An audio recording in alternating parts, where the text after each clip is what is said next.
Alhamdulillah, puji syukur kita haturkan kehadirat Allah. Di waktu duha ini kembali kita melanjutkan kajian rutin dengan membaca buku Fikih Sunnah Wanita.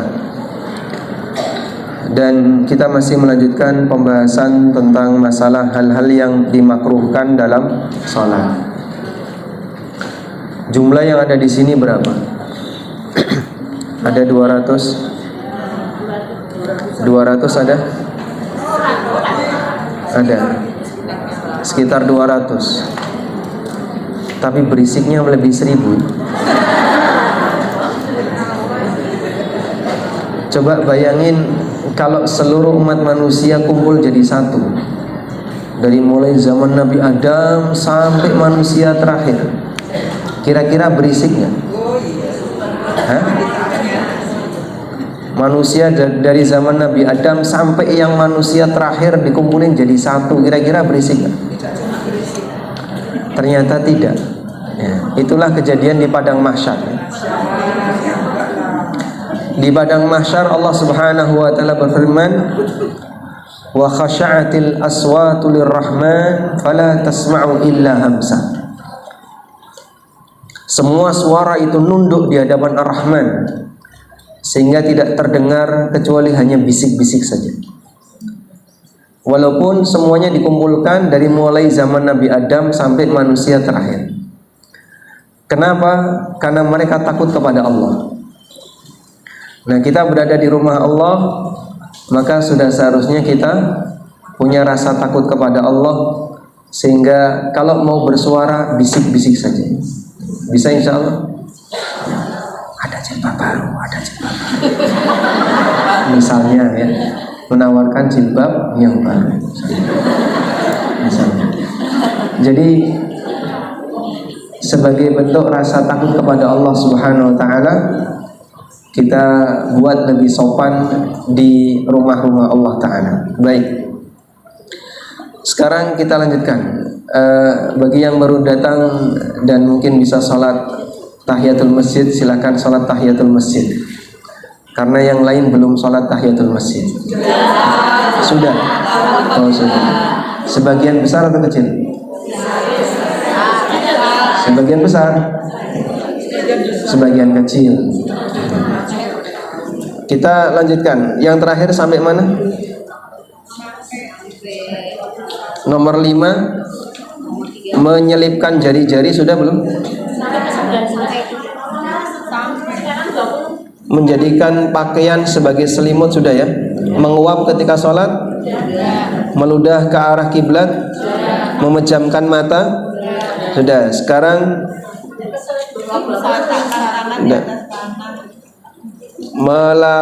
duduk dengan menegakkan dua betis dan bertemu pada tangan di tanah? 16. Sudah. Sekarang 20. Ya. Terakhir yang kita bahas, menyingkirkan kerikil dan debu dari tempat sujud.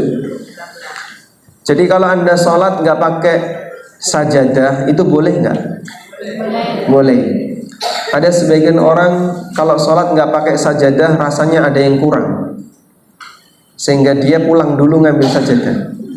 Saya pernah ketemu itu jamaah ya, sudah sampai di musola, sajadahku lali, mulai dia pulang untuk ngambil sajadah. Padahal di masjid, di musola itu sudah ada karpet. Tapi sebagian orang dia merasa kurang marem kalau nggak bawa sajadah. Kemudian salah satu di antara fenomena yang sering dilakukan ketika orang sholat nggak bawa sajadah, sebelum sujud disapu dulu depannya. Nah itu hukumnya makruh. Coba kita baca hadisnya. Di antara perbuatan yang dilarang oleh Nabi SAW adalah menyapu debu sebelum sujud. Kalaupun di depannya memang ada banyak kerikil, maka Nabi SAW hanya mengizinkan sekali saja. Beliau mengatakan, in kunta fa'ilan fawahidatan. Kalau kamu tetap harus melakukannya, maka cukup sekali saja. Jangan setiap kali mau sujud nyebul, mau sujud lagi nyebul lagi. akhirnya terlalu sering niuk ketika mau sujud. Kalaupun terpaksa, cukup sekali saja. Dalam riwayat yang lain disebutkan la tamsah wa anta tusalli wa in kunta la budda fa'ilan fawahidatan litusawwiyal hasa. Jangan suka mengusap-usap ketika kamu sedang sholat. Kalau memang harus demikian, cukup sekali saja untuk menghilangkan kerikil-kerikil yang gede, biar nanti tidak menyakiti muka. Dan orang di masa silam, sholatnya itu alasnya apa? Tanah. Di zaman Nabi SAW, alas masjid beliau itu tanah. Makanya Nabi SAW ketika sholat pakai sandal, sehingga ketika rukuk, sujud, berdiri, semuanya sandalnya tidak dilepas, karena beliau sholat pakai sandal di dalam masjid. Itu dulu. Kalau sekarang kan nggak ada model masjid yang mengizinkan sandal dibawa masuk, sehingga kita boleh sholat dalam posisi tanpa pakai sandal. Tapi kalau mau sujud, jangan bersihkan wilayah sujud, biarkan saja.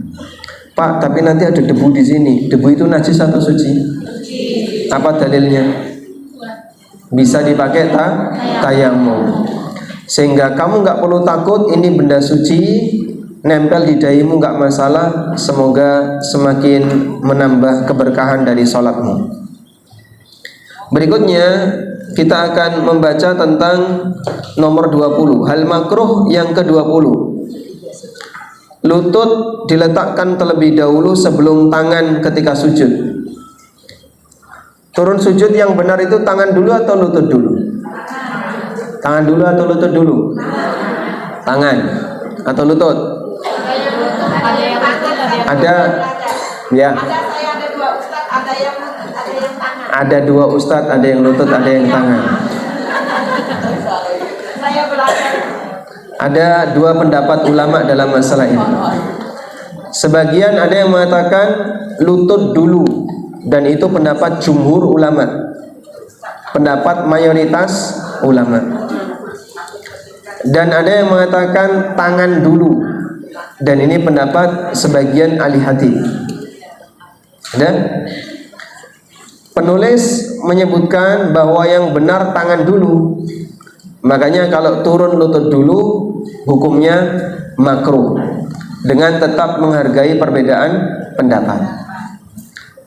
Nabi SAW pernah bersabda, "Idza sajada ahadukum fala yabruk kama yabrukul ba'ir." Kalau kamu sujud, jangan turun seperti turunnya onta. Wal yadha yadayhi qabla rukbatai, letakkan tangan dulu sebelum lututnya. Dan Nabi SAW sudah ngasih arahan, letakkan tanganmu sebelum lututmu. Siapa makhluk yang paling mulia? Dari sekian banyak jenis, ada binatang, ada manusia, ada jin yang tinggal di bumi. Yang paling mulia yang mana? Manusia. Manusia mukmin. Inilah yang paling mulia. Apa dalilnya kalau manusia mukmin paling mulia? Walaqad khalaqnal insana fi ahsani taqwim. Sungguh kami ciptakan manusia, baik dia muslim maupun kafir, dalam posisi yang paling sempurna. Kita ini kalau berjalan ngadeg berdiri. Binatang yang jalannya berdiri tegak kayak gini apa? Monyet masih tangannya itu masih bermain di tanah. Orang hutan tangannya juga masih bermain di tanah. Pinguin, karena nggak punya tangan. Tangannya sayapnya. Baik, manusia diciptakan oleh Allah dalam posisi yang paling sempurna, sehingga dia ketika berjalan ngadeg jejeg pakai dua kaki, sementara makhluk yang lain menggunakan tangannya, sehingga mereka pakai 4 anggota badan untuk berjalan. Apapun itu, termasuk monyet. Yang mukmin paling mulia. Kenapa? Allah sebut khairul bariyah. Innal ladzina amanu wa 'amilus solihati ulaika hum khairul bariyah. Khairul bariyah itu artinya apa? Makhluk terbaik. Kalau orang kafir disebut apa? Syarrul bariyah. Karena manusia mukmin adalah khairul bariyah, maka mereka dilarang meniru makhluk yang lebih rendah. Yang dilarang meniru makhluk yang lebih rendah. Siapa makhluk yang lebih rendah daripada seorang mukmin? Satu, binatang. Jangan tiru binatang ya. Niru binatang tidak boleh. Sehingga niru monyet itu tidak boleh ya. Niru kuda itu boleh tidak? Tidak boleh. Niru binatang, sampai pun dalam sholat, kalau ada gerakan yang mirip dengan gerakan binatang, oleh Nabi SAW diminta beda. Seperti turun sujud tadi ya. Kenapa beliau ngasih arahan? Karena ada kemiripan dengan cara onta turun. Maka beliau arahkan, fala yabruk kama yabrukul ba'ir. Jangan kamu turun seperti turunnya onta. Contoh yang lain, jangan tiru setan. Setan itu punya kebiasaan apa? Makan pakai tangan kiri, minum tangan kiri. Sering nggak ada di sini? Hah? Banyak. Ada banyak di sini. Yang menyaksikan kan saya di depan. Nah, itu ada yang minum pakai tangan kiri itu, makan tangan kiri. Jadi kebiasaan buruk sebagian orang makan tangan kiri, minum tangan kiri, itu niru setan. Termasuk juga duduk dengan cara duduknya setan, agak sedikit berat, tapi seperti ini dilarang. Saya contohkan ya. Ya? Bisa? Nggak kelihatan? Sakit itu. Ini lama-lama sakit. Hah? Kaki kanan kiri di samping, pantatnya di mana? Di tanah. Jadi kaki kanan kiri di samping, pantatnya ditaruh di tanah. Duduk seperti itu adalah cara duduknya setan. Jadi nggak boleh ya. Baik. Kemudian tangannya ditaruh di sebelah kanan dan kirinya. Nah, kebiasaan-kebiasaan setan ini jangan dilakukan. Contoh yang lain, mohon maaf ya. Setan itu paling nggak suka dengar adzan. Makanya kalau dengar adzan, mereka lari sambil ngentut. Adbaras syaitan walahu duratun. Setan itu lari dari masjid walahu durat, sambil mengeluarkan entut. Jadi dia ngentut kenceng sekali, tujuannya untuk menutupi suara adzan. Nah, maka kalau Anda dengar adzan ribut, itu niru setan. Berikutnya, niru non muslim. Muslim dengan non muslim mulia mana? Muslim. Maka jangan tiru non muslim. Pakai topi Sinterklas, itu buat apa? Terus apa lagi? Perayaan-perayaan non muslim diikuti, ya. Tahun baru dan seterusnya. Nah, yang seperti itu jangan diikuti, karena ini tradisi dan budaya non muslim. Bahkan itu berangkat dari agama non muslim. Sinterklas itu perayaan apa? Natal. Sekarang kan banyak sekali ya. Padahal dia pakai jilbab muslimah, tapi karena tuntutan kerja dia pakai topi Sinterklas. Sangat disayangkan. Yabi'u dinahu bi'aradin minad dunya.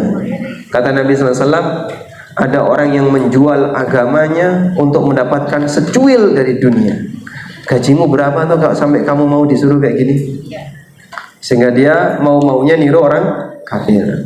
Termasuk juga ya niru idolanya. Ya. Misalnya yang pemain bola itu non muslim ditiru sama siapa? Anak-anak kita. Oleh karena itu tolong diperhatikan, berikan edukasi yang baik bagi keluarga kita. Sampaikan kepada mereka, kamu adalah seorang muslim yang punya harga diri, punya kepribadian, jangan tiru non muslim. Baik. Kemudian juga tidak boleh niru orang jahat. Kalau ada kejahatan dan dia punya ciri tertentu, nggak boleh ditiru. Misalnya potongan rambut, tindih bagi yang laki-laki, atau pakai tato. Tato sendiri hukumnya dilaknat oleh Rasulullah Sallallahu Alaihi Wasallam. Baik. Nah, kita mau memberikan catatan bahwa gerakan sholat yang niru binatang hukumnya apa? Dilarang. Ya, meskipun larangannya tidak sampai membatalkan. Larangan makruh. Apa saja yang meniru binatang ketika sholat? 1. Turun sujud seperti onta dengan mendahulukan lutut. Ada 2 pendapat di sini ya. Tergantung pendapat yang mana. Kalau dia mengambil pendapat tangan dulu, berarti mendahulukan lutut seperti onta. Kita sebutkan di sini niru onta. Kemudian yang kedua, niru anjing. Niru anjing. Niru anjing saat sujud. Kalau ini turun sujud, ini saat sujud. Terus apa lagi? Niru ayam. Nabi SAW menyebutkan orang yang niru ayam, mematuk, ini terlalu cepat. Terlalu cepat sehingga rukuk dan sujudnya seperti apa? Ayam. Ini ya. Apalagi niru keledai. Niru keledai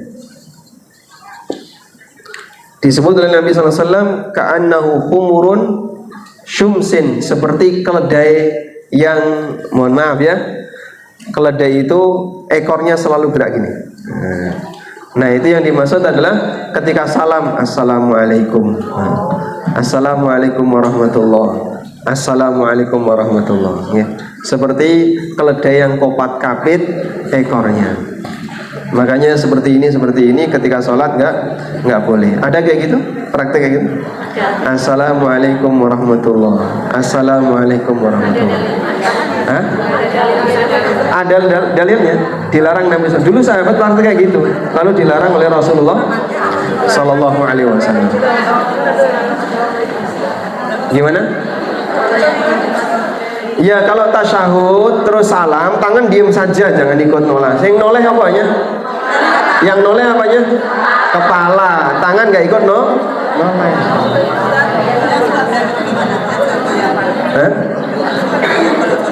Sholat suka goyang, itu kesemutan apa gatelan?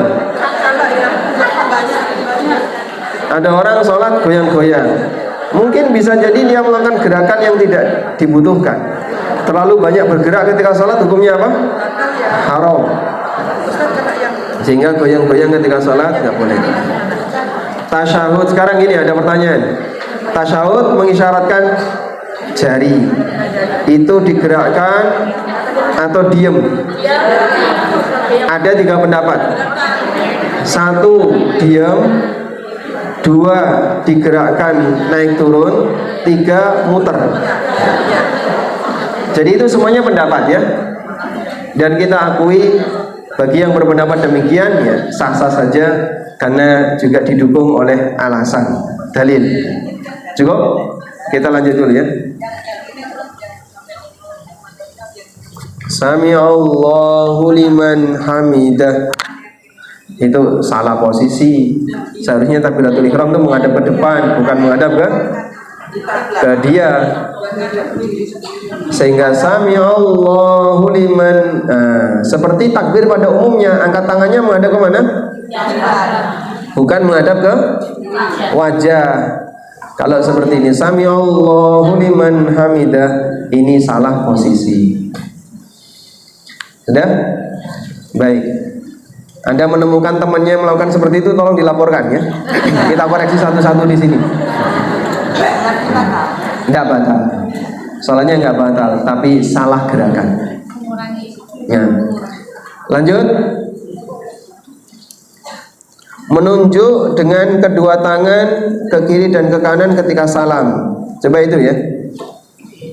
Perbuatan terlarang ini banyak dilakukan oleh para perempuan dan laki-laki yang awam, maksudnya tidak paham agama. Jabir bin Samurah mengisahkan, Rasulullah sallallahu alaihi wasallam melarang salat sambil memberi isyarat dengan kedua tangan ke kanan dan ke kiri. Kenapa kalian melakukan seperti itu? Seperti ekor keledai yang tidak pernah tenang. Kuda di situ maksudnya keledai ya. Yang seperti tadi, dia ekornya selalu gerak gini. Nah, ketika salam, assalamualaikum warahmatullahi, assalamualaikum warahmatullahi. Banyak kayak gitu ya. Nah, ini nggak boleh karena sudah dilarang oleh Nabi SAW. Bahkan beliau sebut seperti ekor keledai yang kopat kapit. Selanjutnya, sudah? Kami di sini sudah. Kita lanjutkan. Meniru makhluk yang lebih rendah itu berlaku baik dalam sholat maupun di luar sholat. Semuanya nggak boleh. Karena kita dilarang meniru binatang, kita dilarang meniru setan, sebagaimana kita dilarang meniru non-muslim, kita juga dilarang meniru orang jahat. Kalau mau meniru, tirulah orang baik. Nabi SAW bersabda, man tashabbaha biqaumin fahuwa minhum. Barang siapa yang meniru satu kaum tertentu, maka dia bagian dari kaum itu. Sehingga kalau yang Anda tiru ulama, semoga masuk dalam kumpulan ulama. Jilbab yang bagus itu seperti Nyai Walidah Dahlan. Tahu? Nah, ada gambarnya kan? Ya, tirulah beliau. Kalau mau pakai hijab yang baik ya. Dan dulu para sahabiat pakai niqab. Ya. Sehingga kalau kita mau niru, maka tirulah wanita yang lebih sempurna agamanya. Seperti pahlawan nasional Nyai Walidah Dahlan ya. Kalau Bunda Kartini itu pakai jilbab nggak? Aslinya pakai jilbab, tapi ditelanjangi sama yang gambar. Padahal aslinya pakai jilbab. Karena beliau anaknya ulama ya. Kita lanjutkan. Berikutnya, mendahului imam. Rasulullah sallallahu alaihi wasallam bersabda, "Ama yakhsha ahadukum idza rafa'a ra'sahu qabla al-imam ayaj'alallahu ra'sahu ra'sa himarin." Hendaknya kalian takut bagi siapa yang mengangkat kepalanya sebelum imam, Allah akan jadikan kepalanya seperti keledai. Kenapa kok keledai? Kok enggak kambing atau sapi? Karena keledai itu lambang kebodohan bagi orang Arab. Sehingga kalau ada orang bilang keledai, itu sama seperti di tempat kita otak udang. Orang Arab nyebutnya apa? Keledai. Binatang lambang kebodohan itu apa? Binatang lambang kebodohan di tempat kita apa? Kebu. Pak, kok nggak kebu Pak? Ya karena di Arab nggak ada kebu. Tapi adanya keledai, dan itu lambang binatang kebodohan. Innal ladzina hummilut taurata tsumma lam yahmiluha kamatsalil himari yahmilu asfara. Gambaran yang diberikan oleh Allah kepada Bani Israel. Orang yang diberi Taurat, tapi dia ketika membaca nggak ngerti maknanya, itu seperti keledai yang mikul buku. Keledai bawa buku, dia kena beban tapi dia nggak ngerti isinya, sehingga tidak mendapatkan manfaatnya. Kemana-mana bawa buku tebal tapi ratau diwaca. Ya padha wae. Makanya yang penting adalah belajar dan mengenali apa yang menjadi tugas dan kewajiban kita sebagai hamba Allah Subhanahu wa taala. Baik, kita lanjutkan di sini. Jadi Allah Subhanahu wa taala gambarkan dia seperti keledai karena lambang kebodohan. Manusia yang paling bodoh adalah mendahului imam. Karena ketika dia mendahului imam, apakah dia pulang sebelum imam? Tidak mungkin. Saya mau buru-buru mau pulang sebelum salam, ya batal sholatmu. Lalu kenapa kau mendahului imam? Ya biar lebih cepat, sebelum imam saya sudah pulang, ya batal sholatmu. Sehingga makmum yang dia mendahului imam, status sholatnya batal. Dan bahkan ancamannya kepalanya bisa diubah menjadi kepala keledai. Ada satu cerita ya. Diceritain nggak? Nggak usah aja ya. Kita lanjutkan. Hah? Jadi ini kejadian di zaman kodifikasi hadis. Ada ulama yang setiap kali ngajar itu pasti pakai cadar. Padahal dia laki-laki, muridnya laki-laki, kemudian beliau sendiri juga laki-laki, tapi ketika ngajar pakai cadar, pakai niqab. Jadi mungkin niqabnya besar ya. Pakai topi, kemudian ada tabir gitu. Dan nggak pernah mau dibuka. Sampai ada salah satu muridnya yang penasaran. Saya pengen tahu apa gerangan yang dialami oleh sang guru sehingga Anda setiap ngajar kok selalu tutup muka. Akhirnya murid ini diizinkan, tapi dia diminta untuk nunggu sampai seluruh murid yang lain bubar. Selesai pengajian, kemudian dia nunggu, kemudian baru diberitahu, mukanya ditampakkan seperti muka keledai. Terus kenapa kok sampai seperti ini? Saya dulu adalah orang yang sering mendahului imam. Maka mungkin saja hukuman itu Allah wujudkan ketika di dunia disebabkan karena yang bersangkutan suka mendahului imam. Sehingga tolong hati-hati ya, yang suka mendahului imam. Baik. Gerakan makmum terhadap imam. Gerakan makmum terhadap imam ada 4. 1. Mendahului imam. Ya. 2. Terlalu telat dari imam. Terlalu telat dari imam. 3. Nomor 3, membarengi imam. Barengi imam. Yang nomor 4, mengikuti imam. 3, yang pertama ini dilarang. Inilah yang benar. Ada yang mendahului imam. Apa hukumnya mendahului imam? Haram, dosa besar. Bahkan ada ancaman tadi ya. Awas hati-hati, nanti mukamu berubah jadi muka keledai. Yang kedua, terlalu telat dari imam. Imamnya sudah tasyahud, dia nggak bangun-bangun, sujud terus, sujud terakhir gitu.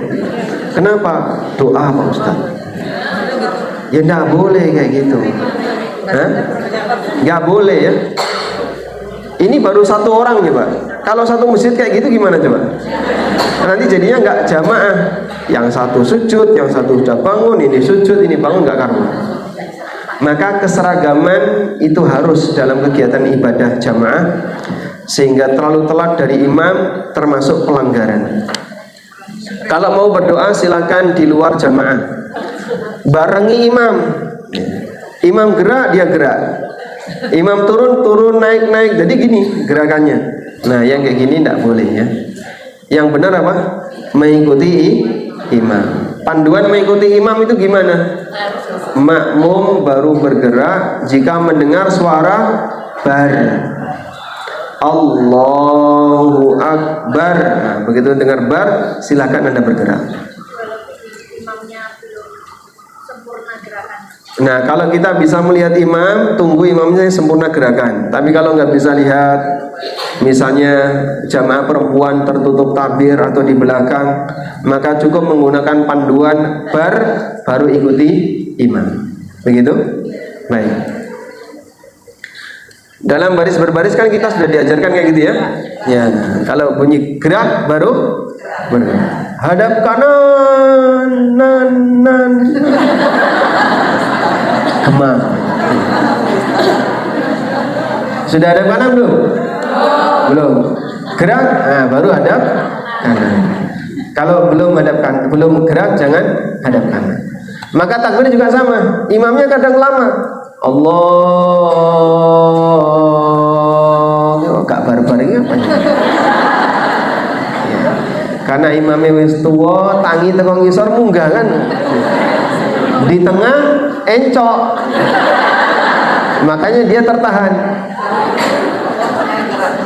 Di Lamongan tuh ada imam kayak gitu ya. Jadi lama sekali. Dari mulai sujud sampai bangkit ke rakaat berikutnya. Dia baca Allahu Akbarnya panjang. Allahu Akbar. Nah, itu semuanya sudah pada berdiri. Sejak mendengar Allah itu sudah pada berdiri. Nah, saya yang nunggu sampai bar yang ketinggalan sendiri karena konco-konconya sudah ada. Karena masyarakat kita belum terbiasa dengan ketertiban ketika sholat jamaah, sehingga banyak di antara mereka sukanya barengi imam. Itu memang tidak sampai mendahului, tapi barengi imam, dan itu termasuk kesalahan. Baik, jadi makmum butuh sabar ya. Karena butuh sabar, maka kalaupun kita melihat imam belum selesai, jangan segera bergerak, sabar dulu. Sabar agar tidak mendahului imam, sabar agar tidak membarengi imam, sehingga butuh tahan diri, jangan bergerak. Sering sekali ya, misalnya sholat jamaah, terus imam membaca ya. Misalnya surat Al-Ma'un misalnya. Di surat Al-Ma'un kurang 2 ayat, kadang makmumnya itu sudah melepas tangan. Kurang 2 ayat. Misalnya fawailul lil musallin alladzina hum an salatihim sahun alladzina hum yura'un wa yamna'unal ma'un. Itu tangannya wis diculke. Betul kayak gitu? Hah? Pernah lihat kayak gitu? Iya kan? Itu jamaah tangannya sudah dilepas. Saya di samping saya, ini ngapain tangannya dilepas? Pak, kenapa sih tangannya dilepas, Pak? Ancang-ancang. Bapak ancang-ancang kenapa? Kok udah ditinggal? Subhanallah. Sabar Pak, belum waktunya. Iya, ini ancang-ancang. Aku ngerti bariki sujud, aku ngerti bariki ruko. Ya semua juga orang tahu Pak, kalau habis ini ruko. Maka terkadang ada orang yang melakukan kesalahan ketika sholat, dia sudah ancang-ancang untuk melakukan gerakan agar tidak sampai ketinggalan. Padahal itu ya beresiko, nanti jadinya barengi imam. Baik, selanjutnya nomor berapa? 23. Sholat di depan makanan atau sambil menahan ingin buang hajat, baik ingin buang air kecil maupun ingin buang air besar. Ini hukumnya makruh, bahkan bisa membatalkan sholat. Jadi kalau misalnya ada orang yang pengen sekali buang hajat tapi dia tahan, terus dipaksa sholat, akhirnya sholat karena apa? Ngampet. Maka ketika sholat yang dia pikir kapan rampung, pengen segera ke toilet, itu bisa sampai membatalkan sholat. Rasulullah Sallallahu Alaihi Wasallam bersabda, la salata bihadratit ta'am wala huwa yudafi'uhul akhbathan. Tidak ada salat sambil makanan sudah dihidangkan. Kenapa makanan sudah dihidangkan nggak boleh salat? Karena nanti kepikiran makan. Makanya yang lebih baik makan dulu atau salat dulu? Kenapa? Ya, lebih baik mana?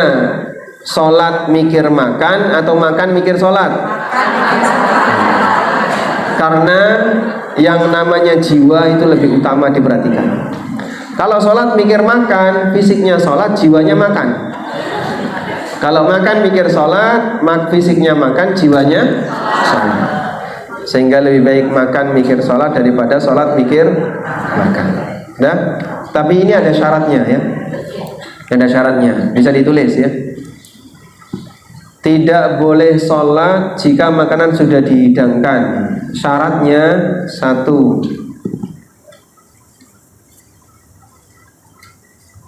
ada keinginan untuk makan. Ya, misalnya lapar atau terlalu berselera dengan jenis makanan itu. Ada keinginan untuk makan. Kalau nggak ada keinginan, misalnya kenyang atau jenengan ratoyan, ya jangan jadi alasan. Kenapa harus sholat? Katanya ada makanan dihidangkan, nggak boleh sholat. Nah, pengen makan ndak. Nah, ditunggu sampai kapan? Ngeleh kan pengen makan. Nanti jadinya nggak sholat dia. Yang kedua, syarat yang kedua, memungkinkan baginya untuk makan. Kalau nggak memungkinkan, ya jangan nungguin di meja makan. Ayo sholat asar, ini makanan sudah dihidangkan. Ya, kenapa nggak dimakan? Puasa. Lah, bonte ini sampai kapan ya? Sampai maghrib. Ini sholat asar, ini maghrib. Maka yang tidak memungkinkan seperti ini, boleh atau tidak?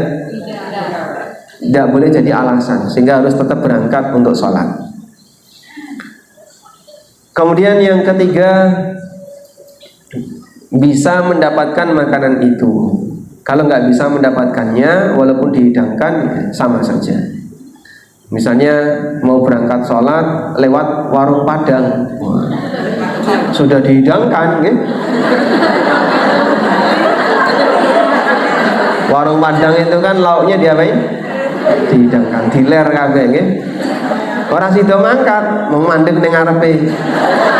Makanan sudah dihidangkan, nggak boleh sholat. Ya silakan dimakan, ranggo duit. Nah, yang seperti ini tidak berlaku. Jadi intinya boleh makan dulu jika 3 syarat itu terpenuhi. Ada? Ada sebuah ungkapan. Makan malam itu bahasa Arabnya asya. Apa bahasa Arabnya? Asya. Kalau sholat malam namanya isya. Ada ungkapan seperti ini, tulisannya sama, cuman harokatnya yang beda. Idza ja'al asya alal isya. Ini shin besar ya. Jika datang asya, makan malam, alal isya, bareng dengan waktu isya, terus fabda'u bil asya alal isya, mulailah asya sebelum isya. Itu kaidah, ini bukan hadis, tapi umum para santri dulu menghafal seperti ini. Idza ja'al asya alal isya fabda'u bil asya alal isya. Kalau datang asya sebelum ketika isya, maka mulailah asya sebelum sholat isya. Sehingga kami dulu kalau di pondok, makanan tidak boleh dikeluarkan sebelum sholat isya. Karena kalau mengeluarkan makanan sudah adzan isya, ya santri bubar, tetap akan makan. Baik. Menahan buang air sekarang, apakah termasuk menahan ngentut? Menahan ngentut, As-San'ani merinci menjadi 2. Ada menahan ngentut yang dorongannya kuat. Berapa tekanannya?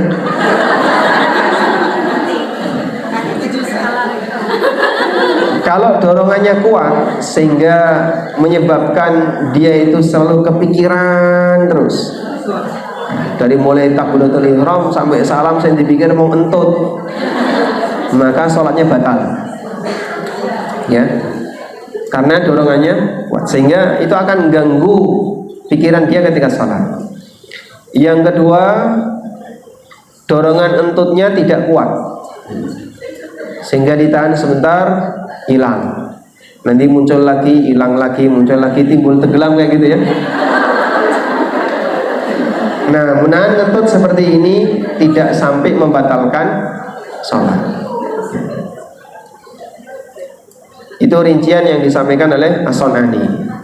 Ini ilmu walaupun lucu ya. Baik. Oleh karena itu, cara untuk mengukur kira-kira dorongan untuk ingin buang air itu batal atau tidak, Anda mengukur tadi ya.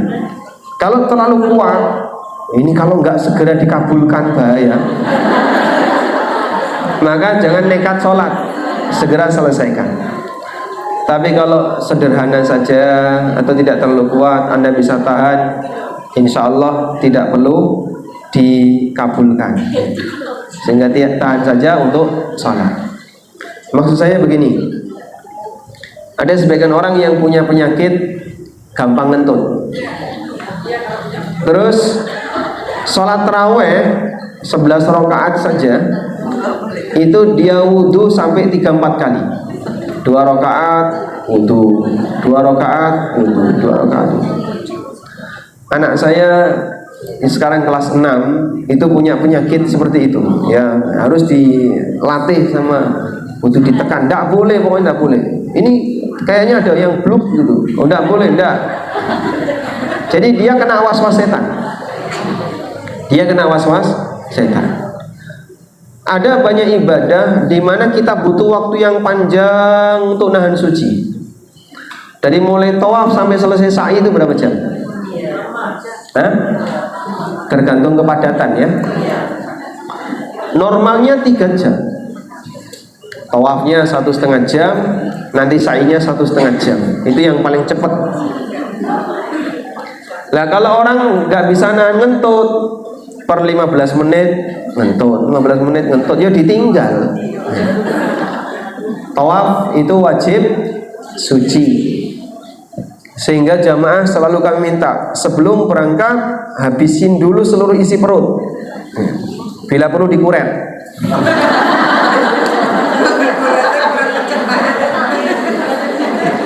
Jadi yang mau ke toilet dulu, udah dikosongin, kemudian jangan minum dulu berangkat tawaf. Nah insya Allah itu lebih kosong perutnya. Nanti minum, selesai tawaf minum, nah, nanti sa'i lebih ringan. Sebab di sana kan dingin ya, tempat sa'i itu dingin sekali, itu AC-nya gede, tambah kipas.